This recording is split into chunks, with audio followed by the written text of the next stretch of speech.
नमस्कार, जागो जनमत में मैं हूं नेहा आपके साथ। आइए जानते हैं आज की खबरें सिलसिलेवार।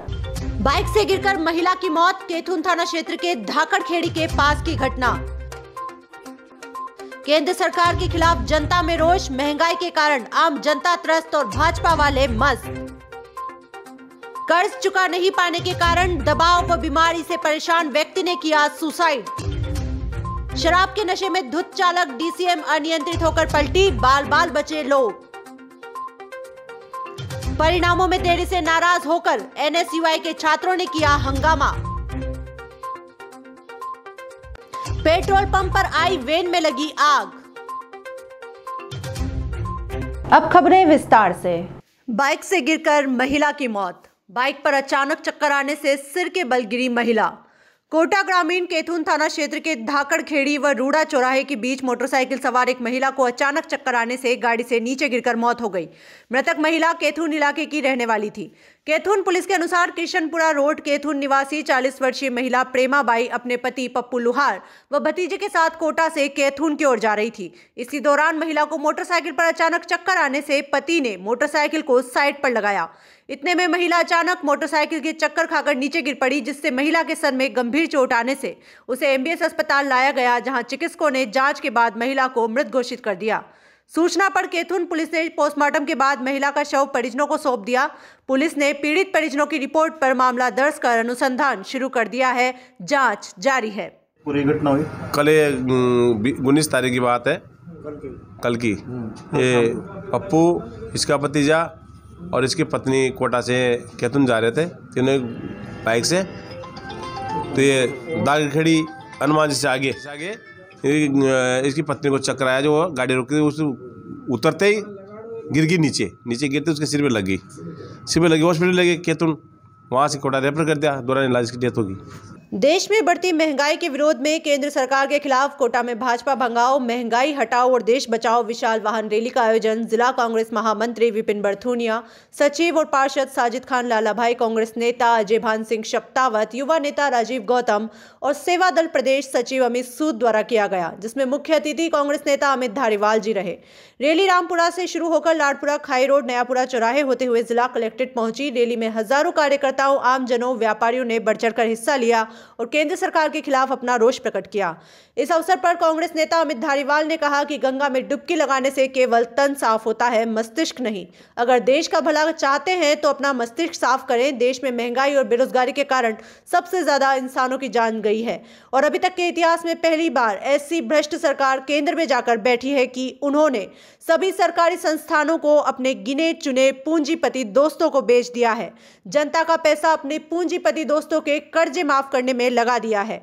केंद्र में बैठी भाजपा सरकार ने अपने पूंजीपति दोस्तों का लाखों करोड़ रुपए जो उन्होंने बैंक से कर्जा ले रखा था उसे माफ कर दिया, जिसके कारण आज वो बैंक डूबने की कगार पर आ गया है।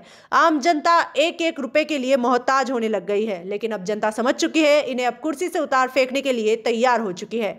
जिस प्रकार किसानों ने अपना पराक्रम एकता दिखाकर इस नाकारा निक्कार सरकार को झुकने पर मजबूर कर दिया, अब उसी प्रकार इस देश की आम जनता ने इस भ्रष्ट भाजपा नेताओं को सबक सिखाने को तैयार बैठी है और जल्द ही वो समय आएगा जब ये लोग इस सत्ता से बाहर का रास्ता देखेंगे।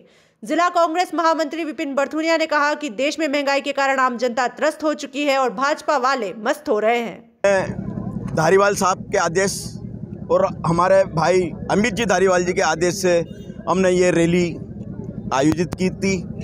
वाहन रैली थी।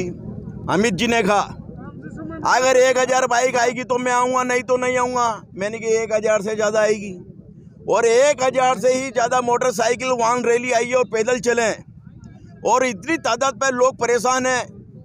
आम जनता, व्यापारी, उन्होंने भी साथ दिया और महंगाई के विरोध में रामपुरा से हम रवाना हुए। लाड़पुरा, खाई रोड और कलेक्ट्रेट पे आके हमने समापन किया।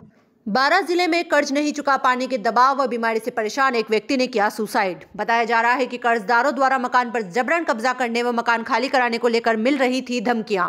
बीमारी व कर्जदारों की धमकी के तनाव के चलते देर रात उसने खाई चूहे मारने की दवा। गंभीर हालत में परिजन उसे लेकर कोटा एमबीएस अस्पताल पहुंचे, जहां उसने इलाज के दौरान दम तोड़ दिया। मृतक प्रेम यादव बारां जिले के दीनदयाल पार्क खजूरपुरा का रहने वाला था। मृतक की बेटी खुशबू ने बताया कि वो 3 बहनें हैं। कुछ साल पहले बड़ी बहन की शादी में झमका नाम के व्यक्ति से उसके पिता ने 50,000 रुपए का कर्ज लिया था। परिवार की आर्थिक स्थिति ठीक नहीं होने के कारण पिता कर्ज नहीं चुका पा रहे थे।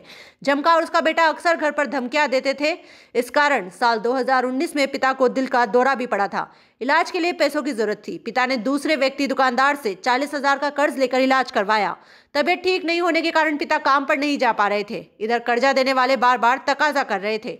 इसी दौरान दुकानदार ने हमारे मकान का सौदा 11.5 लाख में करने के कागज लिखवा लिए और धोखे से 2.5 लाख रुपए एडवांस देने के कागज पर साइन करवा लिए, जबकि उसने एडवांस पैसा नहीं दिया। अब वो मकान खाली करवाने का दबाव बना रहे थे। इसी तनाव के कारण पिता ने पहले भी नशे की गोलियां खाई थी। रविवार को झमका और उसके बेटे ने घर पर आकर धमकी दी, अगर ब्याज सहित पैसा नहीं दिया तो घर में सुअर छोड़ देंगे। इसके बाद पिता ने तनाव में आकर रात 11 बजे चूहे मारने की दवा खा ली।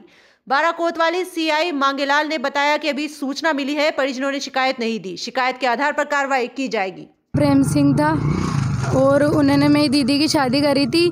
जब एक हरिजन है झोंगा और उसका बेटा आकाश उनसे पैसे लिए थे, जो रोज़ में पापा का, फिर उसके बाद ना वो पैसे की धमकी देते थे।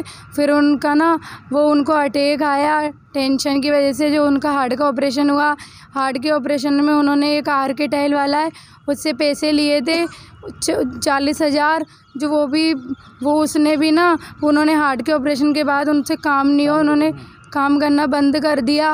रोज़ आता था वो हरिजन ब्याज के पैसे मांगने, धमकियाँ भी देता था। और आर्किटाइल वाले ने हमारा मकान लिखवा लिया 11 लाख में और साई में लिखवा लिए 2.5 लाख रुपए, जिनमें से 1 रुपया भी नहीं दिया। और बाद में मना कर दिया कि 11 लाख में से 1 रुपया भी नहीं दो और मकान को खाली करो। और कल शनि वो रविवार को हरिजन आया था, पापा को धमकी दे के गया था कि वो उसका बेटा आकाश और हरिजन झोंगा। नवाबगंज थाना क्षेत्र के कस्बा स्थित बाईपास पेट्रोल पंप चौराहे पर DCM UP 76 K7890 Sunil Kumar पुत्र ज्ञान सिंह फर्रुखाबाद से अपनी डीसीएम में तंबाकू लोड कर एटा के लिए जा रहे थे। गाड़ी चालक अत्यंत शराब के नशे में था। जैसे ही गाड़ी बाईपास पेट्रोल पंप पर मुड़ी, वैसे ही गाड़ी का संतुलन बिगड़ गया और गाड़ी अचानक पलट गई, जिससे वहां पर मौजूद दुकानदार ठेला विक्रेता लालाराम पुत्र राम दुलारे, अरुण पुत्र होरीलाल तथा 2 दुकानदार व राहगीर स्कूटी चालक कस्बा नवाबगंज निवासी गुरदीश पुत्र मुंशीलाल चिक गाड़ी पलटने से बाल बाल बचे और वहीं गुरदीश के हल्की फुल्की चोटें भी आ गई। सूचना पाकर पहुंची थाना पुलिस ने चालक सुनील कुमार को हिरासत में लेकर थाने भेज दिया और गाड़ी को भी अपनी हिरासत में लिया हुआ है। ये जो हादसा हुआ किस तरीके से हुआ है? ऐसा ही हुआ कि वो बीट मारला वाला एक्सीडेंट कम करना ही पाया, थोड़ी गिर पड़ी गाड़ी पंटी से पंटी तक के बाद निकल गाड़ी बंद करी, गाड़ी चलती नहीं। राजस्थान तकनीकी विश्वविद्यालय में परीक्षा आयोजित करने और परिणामों में देरी से नाराज होकर NSUI के बैनर तले छात्रों ने किया हंगामा। इस दौरान परीक्षा भवन में भी छात्रों ने गेट पर गार्डों के साथ धक्का मुक्की की और उसके बाद परीक्षा नियंत्रक द्वारा दिए गए जवाब से संतुष्ट नहीं होकर कुलपति सचिवालय के बाहर गेट पर आकर धरना देकर बैठ गए। हंगामे की सूचना के बाद दादाबाड़ी थाना पुलिस मौके पर पहुंची और छात्रों से बातचीत करके उनकी समस्याएं जानी। इसके बाद आरटीयू प्रशासन ने उनकी मांगों को सुनकर उचित आश्वासन दिया, तब जाकर मामला शांत हुआ। छात्रों का आरोप है कि आरटीयू अन्य विश्वविद्यालयों की तुलना में लगभग 1 साल पीछे रह गया है। आरटीयू ने 8वें महीने में 5 सेमेस्टर के छात्रों को प्रमोट करने के लिए नोटिस जारी किया गया था, जिसको 4 माह हो गए हैं, लेकिन अभी तक परिणाम जारी नहीं किया गया। इसके साथ ही 5वें और 7वें सेमेस्टर की परीक्षाएं आयोजित की जानी थी। इसके संबंध में भी अभी कोई जानकारी नहीं दी गई है, जिसको लेकर छात्र चिंतित है। उन्होंने आरोप जड़ा कि समय पर डिग्री, दस्तावेज और सत्यापन के अभाव में कई छात्र राज्य स्तर की प्रतियोगिताओं में सफलता हासिल करने के बाद भी नौकरी नहीं लग पाए हैं। इसके साथ ही आरटीयू पदोन्नति परिणाम में भी गलत अंक भरने के कारण कई छात्र फेल हो गए हैं, जिसको लेकर नाराजगी है। राजस्थान टेक्निकल यूनिवर्सिटी में हमने वीसी साहब को ज्ञापन दिया है। फर्स्ट सेम के जो एग्ज़ाम 2020 में होने थे, उन एग्ज़ाम को अभी तक भी नहीं कराया गया था और आज से कोई 7-8 महीने पहले उसके आदेश करे थे कि भाई इनके प्रमोट करा जाए बच्चों को। ना तो उनको प्रमोट करा और ना उनको एग्ज़ाम कराए गए, तो उन बच्चों का साल बिगड़ गया। इसी प्रकार से कई बच्चे हैं जिनकी बैकें बाकी थी, तो उनकी बैक का रिजल्ट ना आने के कारण उनके कहीं सिलेक्शन हो गया था किसी वैकेंसी वगैरह में, तो वो डॉक्यूमेंट वेरिफिकेशन के लिए जब पहुँचे तो वहाँ पे डॉक्यूमेंट वेरिफिकेशन में इस कारण से उनको अपनी नौकरी से वंचित होना पड़ा। यही कई सारे कारण थे। इन्हीं सब कारणों को लेकर आज वीसी साहब के यहाँ पे घेराव करा गया। वीसी साहब को ज्ञापन दिया गया। वीसी साहब ने आश्वस्त कराया कि 2-3 दिन के अंदर जो भी है कार्रवाई की जाएगी।